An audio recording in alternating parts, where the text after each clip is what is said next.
quando o Lula fez essa comparação, as redes vibraram demais. Assim, tem muita gente que disse é esse mesmo, o Lula consegue dizer o que ninguém quer dizer. Você tá dizendo, não é que o Lula falou uma grande merda, é que o exemplo que ele usou, a comparação que ele usou é descabida.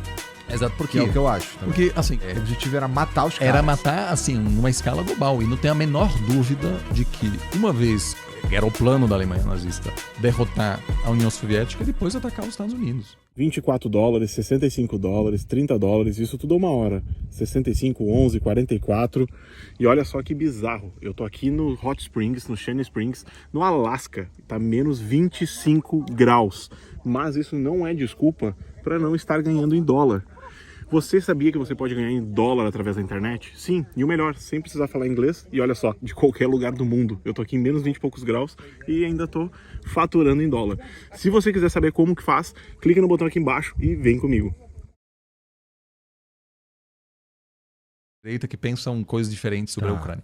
No caso de Israel, você tem uma divisão muito clara. Porque quem votou em Bolsonaro, de repente até tem uma bandeirinha de Israel, etc. O eleitor evangélico é muito pró-Israel, a gente está vendo isso também com Milei agora. Né? E o eleitor de esquerda tende a ser mais pró-Palestina. Então qualquer comentário aqui, ele tem uma conotação política interna. Então se eu falo assim, ó, esse míssil lá, talvez foi Hamas, não foi... Então imediatamente... A direita vai dizer, é isso aí, ou a esquerda. Então, assim, as pessoas não estão olhando mesmo aquele conflito, porque tem uma conotação tão ampla aqui, porque isso cai como uma luva na polarização já pré-estabelecida aqui. Então, a gente precisa ter mais cuidado ainda. E aí, eu acho que o mais importante sempre é o seguinte: acompanhar pessoas que têm opiniões um pouco imprevisíveis. Ou seja, uma pessoa que às vezes fala mal dos Estados Unidos, às vezes fala mal da China, da Rússia, ou seja, que não é necessariamente militante. Né? Então alguém que, por exemplo, fala, olha, aconteceu um terrível ataque terrorista de Hamas contra Israel no dia 7 de outubro, que em termos absurdos, se você olha a relação entre população e vítimas, foi mais impactante para Israel do que o 11 de setembro. Né? Ou seja, um trauma nacional de um país que se sente muito acuado nessa região. Mas é também preciso compreender esse ataque no contexto de um histórico de muito sofrimento da população em Gaza, de um papel israelense de não ter, de em vários momentos ter atrapalhado a criação de um Estado palestino autônomo. Ao mesmo tempo, as lideranças palestinas, ao longo dos anos, fizeram um péssimo trabalho para alcançar a criação de um Estado autônomo. O Biden, ao meu ver, errou ao dar aquele apoio incondicional aos israelenses no conflito contra Gaza, permitindo que o número de vítimas entre civis fosse muito elevado. Ao mesmo tempo, também, é preciso compreender que Israel precisa, de alguma forma, reagir à presença de um grupo terrorista que é Hamas, que diz explicitamente que o objetivo deles é eliminar o Estado de Israel. Ou seja, eu não estou igualando esses dois, estou dizendo assim, a gente precisa olhar aquilo, não é uma coisa 880, é um assunto muito, muito complexo. E o mais importante, eu acho, como eu disse, assim, ter, idealmente, assim, pelo menos 3, 4 pessoas que às vezes têm opiniões diferentes, mas que não sempre estão... Sabe? Eu acompanho essas pessoas assim.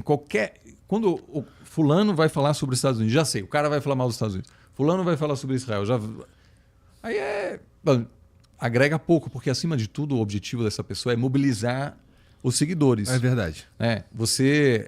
Eu sempre digo assim, às vezes eu faço um post e tem gente da direita me chamando de comunista e da esquerda me chamando de Faria Limer, ou sei lá, o agente da CIA. Aí eu tô no lugar certo, assim, você tá apanhando os dois lados, então tá ótimo. Assim, né? Porque então eu tô no lugar certo. Então, e aí a questão do hospital, eu acho que o que é muito complicado hoje é que o timing de um tweet ou de um vídeo é fundamental. Então todo mundo quer comentar logo. Só que naquele momento ninguém sabia mesmo. Ninguém sabia mesmo. Tipo, não tinha como saber. Então você vai ter que aguardar.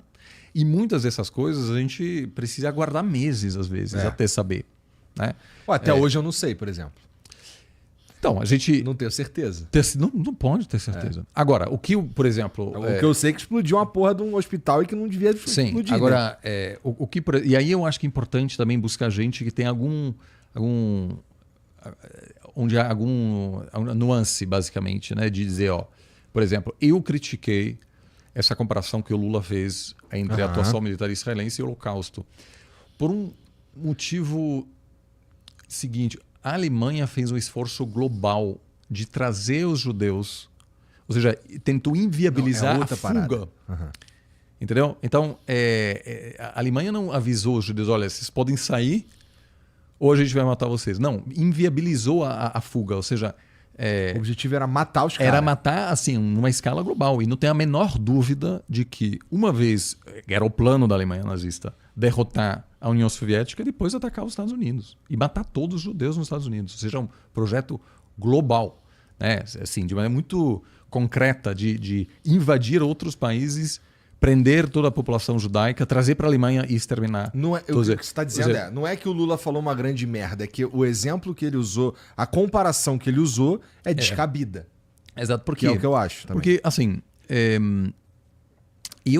eu acho que você pode dizer, olha, eu discordo dessa comparação, mas também denunciar o que Israel está fazendo em Gaza. É possível, sim. E eu acho que, infelizmente, o Netanyahu, especificamente a pessoa de Netanyahu, está numa situação política muito fragilizada e sabe que ele cairá no momento que acabar a guerra, que é um incentivo terrível para continuar esse conflito. E é um governo de extrema-direita da qual praticamente todos os meus amigos israelenses discordam totalmente e tem se manifestado regularmente, etc.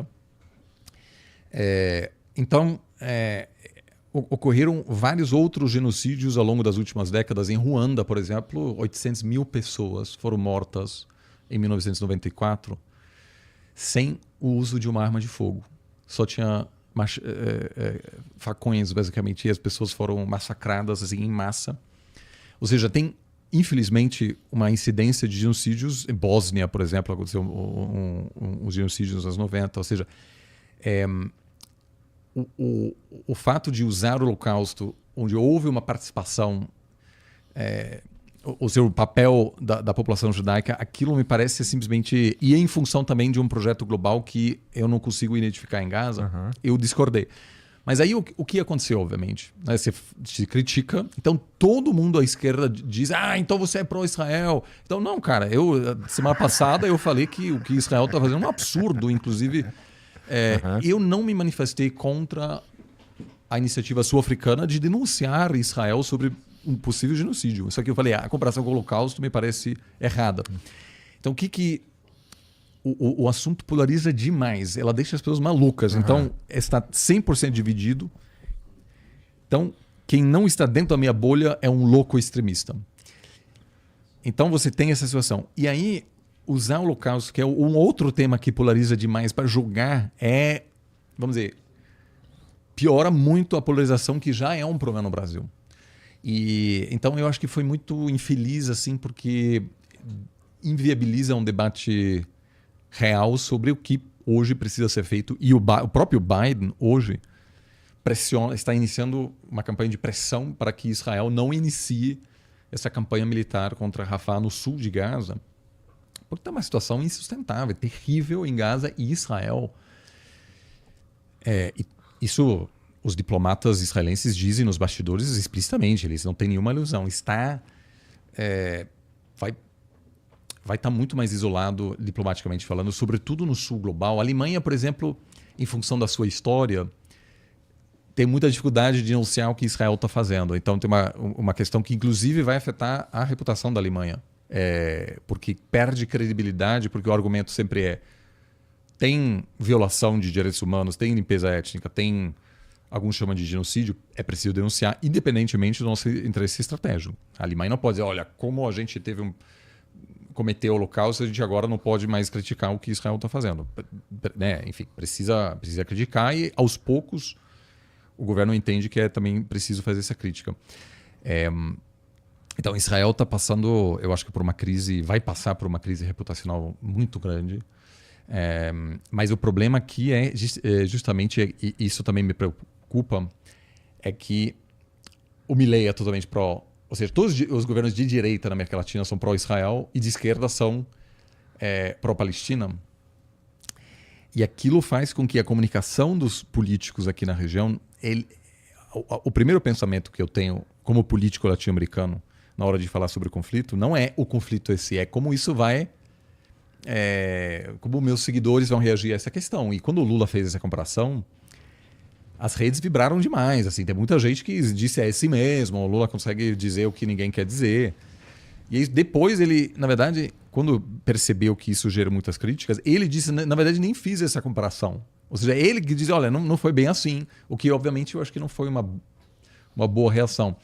Então acho que cada vez que a gente acompanha algum analista, é sempre preciso perguntar, como esse analista avaliou a situação no passado? Uhum. Ele sempre é de um lado, sempre do outro? E aí, com isso, acho que a gente consegue ter uma noção o que está acontecendo de fato, mas muitas vezes a gente não vai entender, não vai saber mesmo. Né? Tem que, por exemplo, essa questão do hospital, cara, eu não... não dá para saber. Não dá para saber. Mas se liga...